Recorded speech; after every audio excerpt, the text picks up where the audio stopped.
There are some things in this world that just seem inevitable.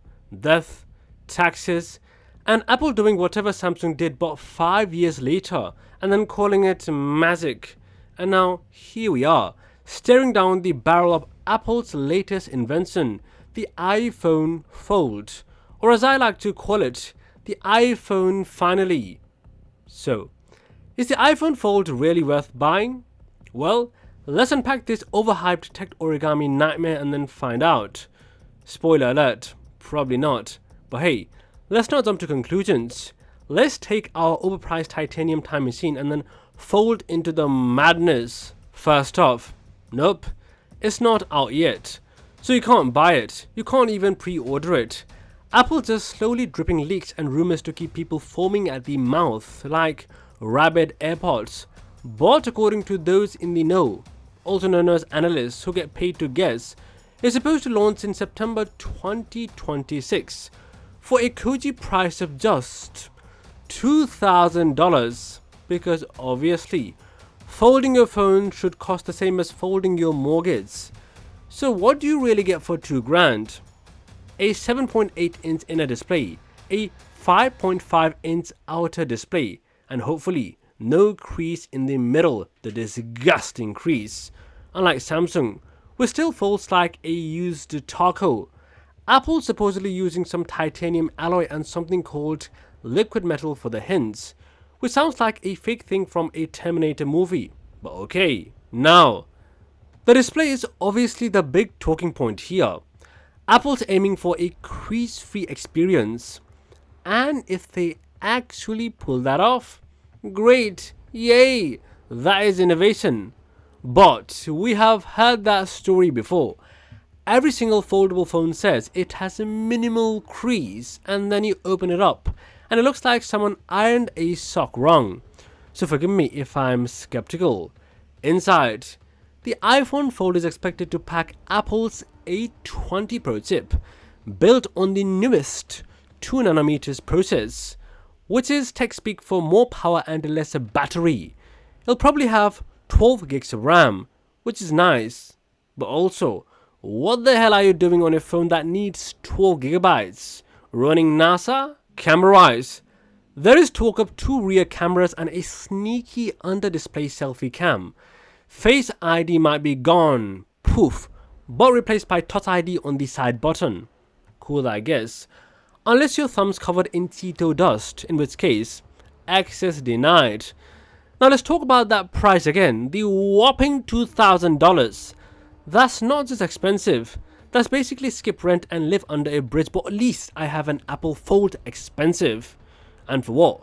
For something unproven? Something that might break if you breathe on it wrong? Remember, this is Apple's first foldable. First-gen Apple products are basically prototypes you pay to beta test. And meanwhile, in the Android world, Samsung's over here dropping the Galaxy Z Fold 7, which is thinner, lighter, sexier, has a 200 megapixel camera that can see into your soul and actually exists. Google has the Pixel 9 Pro Fold and the upcoming Pixel 10 Fold. OnePlus has the Open. All of them are cheaper, all of them on their 3rd or 4th tries. Apple just showing up to the foldable party like, hey guys, wait for me. But here is the big thing. If you're already into the Apple ecosystem, if you sleep next to your MacBook, dream about your iPad, and talk to Siri more than your parents and friends, the iPhone Fold might make sense. Maybe, because it'll sync perfectly. It'll be buttery smooth. It'll do that Apple thing where it just works right until it doesn't. Now let's be brutally real though. The moment this thing drops, YouTubers are gonna act like it's the second coming of Steve Jobs.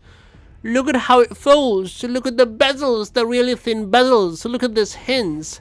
I dropped it once and now it's 2 iPhones. Meanwhile, people like you and me will be staring at our bank accounts like, do I need both kidneys? But there is another side to this, the durability nightmare.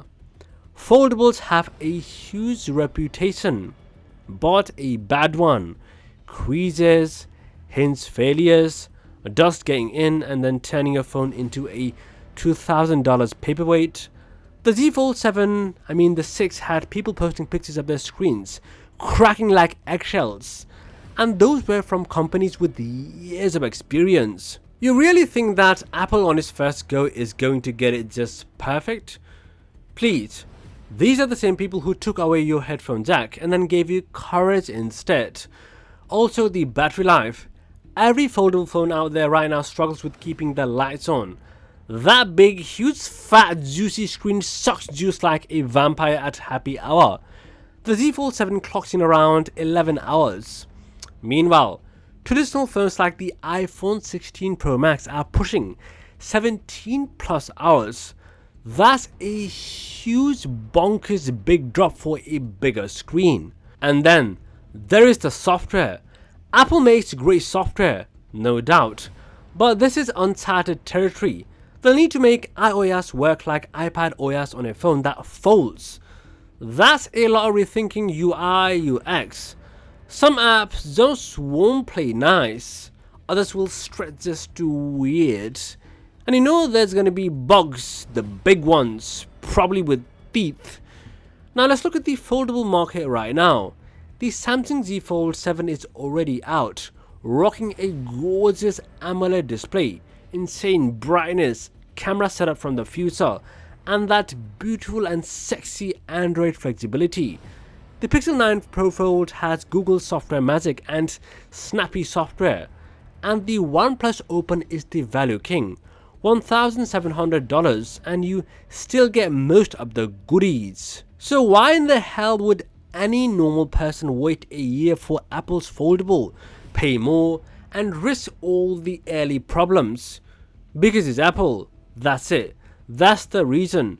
Apple has mastered the art of selling you things you already have, but in a slightly different shape, and making you feel grateful for the privilege. The iPhone Fold will sell, definitely.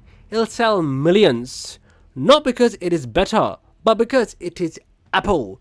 Because the logo on the back glows with the light of your empty wallet. In all fairness, there are some upsides. The design will probably be sleek.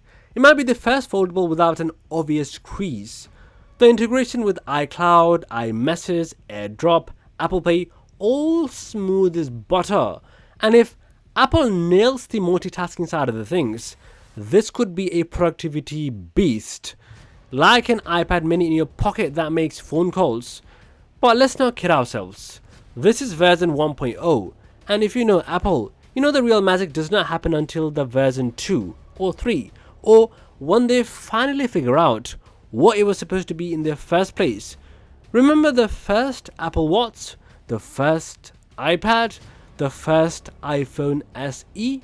You don't, because nobody kept them. Also, this thing's gonna be super heavy like your mother. Foldables are chunky. Even the thinnest ones still feel like two phones taped together. Try shoving that in your skinny jeans or your fat jeans or whatever jeans.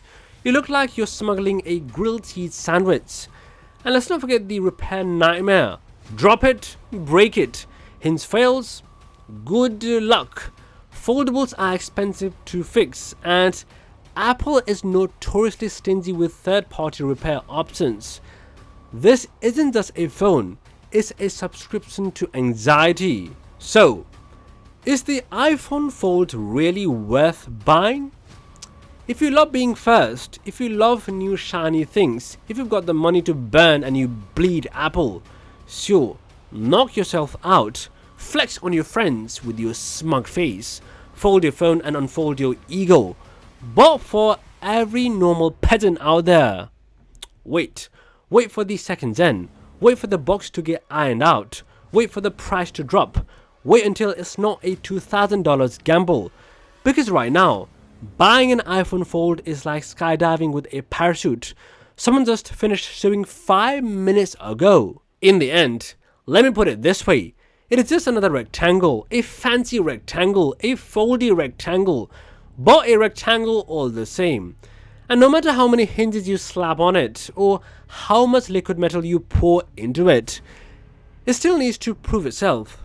Until then, let Samsung and Google keep folding. Let Apple figure out how not to snap in half. And let your wallet breathe. Anyway, that's all I've got for today. See ya.